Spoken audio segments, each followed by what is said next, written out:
بسم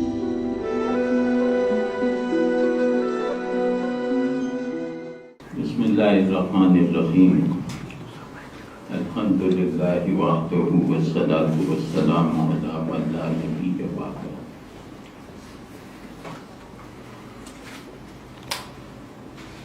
آج ہم انسانوں کے سب سے بڑے تھیم کو رومی کے کلام کی رہنمائی میں دیکھنے کی کوشش کریں گے۔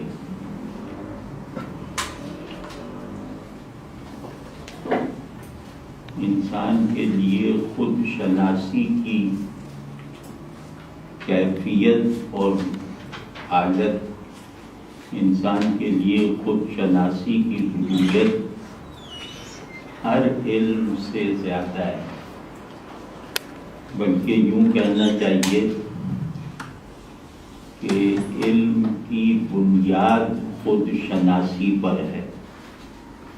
ہم جو علم بھی رکھتے ہیں، ہم چیزوں کا جو شعور بھی رکھتے ہیں، وہ خود شناسی کی تفصیل ہے۔ تو انسان اپنے شعور کی ساخت میں بھی نامکمل رہ جاتا ہے، اپنے آپ سے بے خبر رہ کر، اور اپنے وجود کے احوال میں بھی ادھورا رہ جاتا ہے۔ اپنی خود شناسی کو اپنا حال بنائے بغیر، اپنا عمل بنائے بغیر، اور اپنی سائیکک کنڈیشنز کی بنیاد بنائے بغیر، تو ہمیں گویا اس کے لیے آمادہ ہو کر رومی کے کلام کی سیر کرنی چاہیے کہ ہم اپنے تمام مسائل کو حل کر سکنے والی معرفت حاصل کرنے کی کوشش کر رہے ہیں۔ تو اب اس کی ذرا سی تفصیل کر دیتے ہیں کہ خود شناسی کے حدود کیا ہیں، خود شناسی سے مراد کیا ہے۔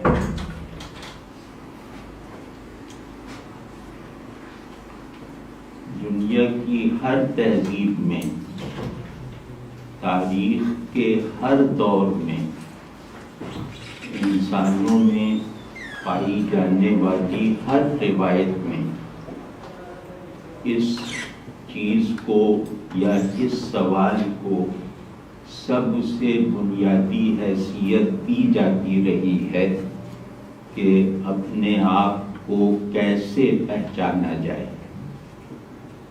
یعنی وہ جو ڈیلفی وغیرہ کے آثار ہیں، قدیم ترین جو روایتیں محفوظ حالت میں ہم تک پہنچی ہیں، مثلاً ایپک آف گلگامش وغیرہ جو ہزاروں سال پرانے ہیں، ان میں بھی یہی مشترک ہے۔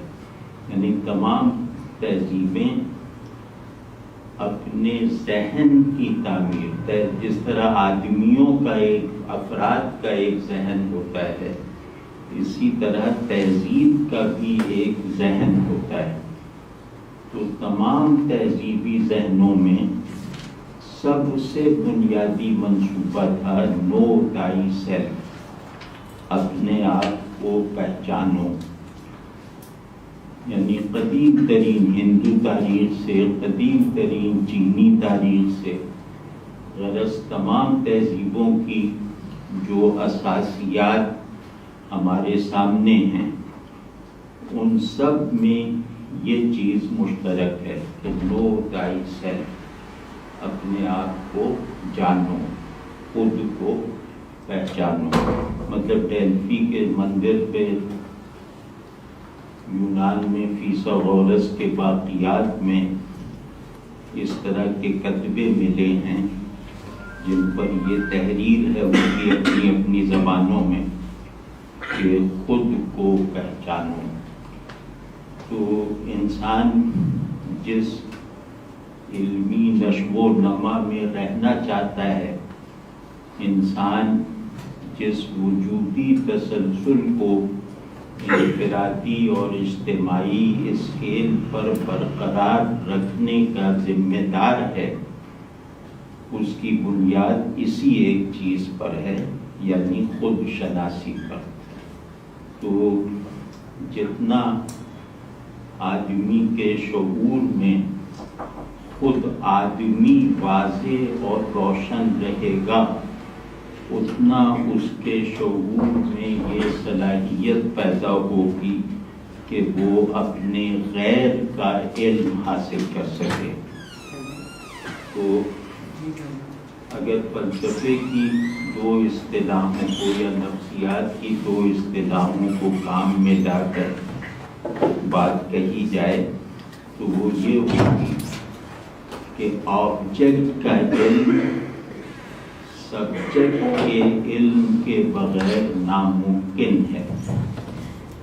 یہ مطلب کلیہ ہے، یہ اصول ہے، اور شاید ہر آدمی یہاں فلسفے وغیرہ کا طالب علم نہ ہو تو سبجیکٹ اور آبجیکٹ سے مراد ہے آدمی اور دنیا۔ یعنی آبجیکٹ شے کو کہتے ہیں جس پہ ذہن اپلائی ہوتا ہے، اور سبجیکٹ میں کو کہتے ہیں۔ سبجیکٹ آدمی ہے، آبجیکٹ دنیا ہے۔ تو ہمارے ذہن اور ہمارے شعور کی کلینکل بناوٹ ایسی ہے کہ ہم خود کو جان لینے کے نتیجے میں دنیا کو پہچانتے ہیں۔ یعنی دنیا کے علم میں خود شناسی کا جوہر مرکزی حیثیت سے کار فرما رہتا ہے، بلکہ یوں کہنا چاہیے کہ جتنا ہمیں اپنی معرفت نصیب ہوتی ہے اتنا ہی ہمیں دنیا کا علم حاصل ہوتا ہے۔ یعنی دنیا کے علم کی مقدار بھی خود شناسی کی مقدار کے مطابق ہوتی ہے، اور اس کا معیار بھی خود شناسی کے معیار سے مماثلت رکھتا ہے کہ جتنے معیاری طریقے سے ہم اپنے آپ کو جانیں گے اتنی ہی گہرائی کے ساتھ، اتنے ہی بلند اسی معیار کے ساتھ ہم دنیا کو پہچانیں گے۔ تو یہ اصول ہے اور یہ فطرت شعور ہے، کیونکہ شعور خود شعوری کے بغیر حرکت نہیں کر سکتا۔ یہ دوسرا نقطہ ہے، یعنی شعور خود کو جانے بغیر اپنے آبجیکٹ کا تجزیہ نہیں کر سکتا۔ یہ واضح ہے نہیں بات کہ جو ہمارے اندر چیزوں کا علم ہے، اس علم کا بنیادی مادہ وہ علم ہے جو ہم اپنے بارے میں رکھتے ہیں۔ ہم چیزوں کے اندر اتنی ہی گہرائیوں میں اتر سکتے ہیں جتنی گہرائیوں میں ہم خود شناسی کے معاملے میں اپنے اندر اتر سکتے ہیں۔ تو خود شناسی جہاں شناسی کے حدود متعین کرتی ہے، یہ ایک بات، اور دوسری بات یہ مطلب اس کو تھوڑا سا اور آبجیکٹیفائی کر کے کہیں، دوسری بات یہ ہے کہ دنیا کیا ہے کا ہر جواب انسان کیا ہے کے سوال کے جواب کے نتیجے میں فراہم ہوتا ہے۔ یعنی دنیا کیا ہے کہ ہر صورت انسان کیا ہے کہ مسئلے پر غور کرنے سے سمجھ میں آتی ہے۔ تو گویا علم اپنے آپ کو جان کر اور اپنے آپ کو جاننے کے انداز میں دنیا کو پہچاننے کی کوشش کا نام ہے۔ تو سب سے جو شعور میں سب سے بنیادی چیز ہوتی ہے وہ ہوتی ہے تصور انا، تصور خودی، میں کا ادراک. یعنی شعور ایک سادہ سلیٹ کی طرح اگر فرض کر لیا جائے تو اس سلیٹ پر جو پہلا لفظ لکھا جاتا ہے وہ لفظ ہے میں. پھر اس میں کی حیثیت اس بیج کی ہوتی ہے جس بیج سے علم کا پورا جنگل پیدا ہوتا ہے، پورا جنگل اگتا ہے. تو اب میرے خیال میں یہ بات واضح ہے کہ خود شناسی کی حیثیت اوریجن کی ہے، جس اوریجن سے دنیا کا علم یا اپنے غیر کا علم جنریٹ ہوتا ہے، صورت پکڑتا ہے، اس کے حدود مقرر ہوتے ہیں، اس کا مزاج مقرر ہوتا ہے. تو ہمارا چاہے تصور خدا ہو، چاہے تصور کائنات ہو، خواہ کوئی اور بنیادی تصور ہو، وہ دراصل ہمارے تصور انا اور تصور انسان کی تفصیلی تشکیل ہے. تو اس بات کو سمجھنا چاہیے، اور اس بات کو اس لیے سمجھنا چاہیے کہ ہم اس پروجیکٹ، اس مضمون کی اہمیت کا ادراک اور احساس کریں کہ اپنے آپ کو جان لینے پر ہی سب کچھ موقوف ہے. یعنی یہ نہیں ہو سکتا کہ ہم خود سے غافل ہو کر دنیا کے حقائق کو جاننے کی کوشش بھی کر سکیں، کیونکہ خود اپنے یہ جو انا ہے، یہ خودی جو ہے، یہ وہ مستقل پوزیشن ہے جس پوزیشن پر شعور اپنے آپ کو کھڑا کر کے اپنی طرف بھی نگاہ کرتا ہے اور دنیا پر بھی نظر ڈالتا ہے. یعنی انا جو ہے وہ شعور کی بنیادی ترین ساخت ہے. یہ انا کے موقف پر کھڑے ہوئے بغیر دنیا کا مطالعہ نہیں کر سکتا. یہ انا پر کھڑے ہونے کی حالت ہی میں کسی چیز کے علم کو حاصل کرنے کی درست پوزیشن لیتا ہے. تو شعور ہر معاملے میں، اپنے ہر فعل میں، اپنی ہر حرکت میں انا کی پوزیشن لے کر چیزوں کو دیکھتا ہے. اور یہ کوئی نظریاتی یا تصوراتی بات نہیں ہے، یہ ایک کلینکل بات ہے. تو ہمارا جو یا کسی بھی تہذیب میں پیدا ہو جانے والے کسی بحران کی اساس، اصل اور بنیادی سبب ہمیشہ یہ ہوتا ہے کہ اس تہذیب کے تصور انسان میں کوئی بنیادی رخنہ پڑ گیا ہوتا ہے.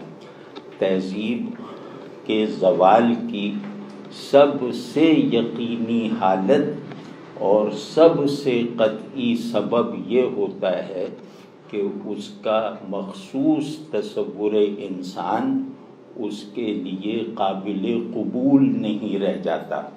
جو تہذیب اپنے تصور انسان کو کمپرومائز کر لیتی ہے وہ اپنے اقدار اور اپنے تصورات کے نظام کی حفاظت نہیں کر سکتی.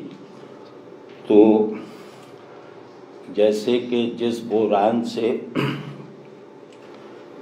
ہم ملکی سطح پر نہیں بلکہ ملی سطح پر، امت کی سطح پر گزر رہے ہیں، اس بحران کو